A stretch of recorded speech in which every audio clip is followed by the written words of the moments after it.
রব্বুল আলামিন পৃথিবীর কোনো মানুষ আমার গুনাহ সম্পর্কে জানে না, তুমি আমার গুনাহ সম্পর্কে জানো। আমি এমন গুনাহ করেছি আমার বিবি জানে না, বিবি গুনাহ করেছে আমি জানি না। আল্লাহ তুমি সব কিছু জানো, হে আমার প্রভু তুমি আমাকে মাফ করে দাও। আমার আল্লাহ বলে তারপরও যদি তোমাদেরকে আমি মাফ না করি, তারপরও বান্দা তোমরা আমার রহমতের দরজা থেকে ফিরে যাইও না। আমি তোমাদেরকে হুকুম দিচ্ছি, ওয়ালাউ আন্নাহুম ইয যালামু আনফুসাহুম জাউকা, বান্দারে যদি গুনাহ করে ফেলো আমার রহমত থেকে মুখ ফিরিয়ে তুমি চলে যাইও না। বান্দা আকাশ পরিমাণ যদি গুনাহ করো, পাতাল পরিমাণ যদি গুনাহ করো, সাগরের পানি পরিমাণ যদি গুনাহ করো, পাহাড় তুলনায় যদি তুমি গুনাহ করো, আমার দরবার থেকে তুমি নিরাশ হইও না।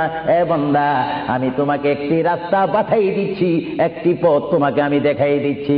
সেই পথটি কোন পথ তোমরা জানো? ওয়ালাউ আন্নাহুম ইয যালামু আনফুসাহুম জাউকা, বান্দারে যখন তোমরা বরবাদ হয়ে যাবে তখন তোমাদেরকে একটা পথ আমি তোমাদেরকে দেখাই দিলাম, সেই পথটির নাম হচ্ছে আমার রাসূলের মদিনা।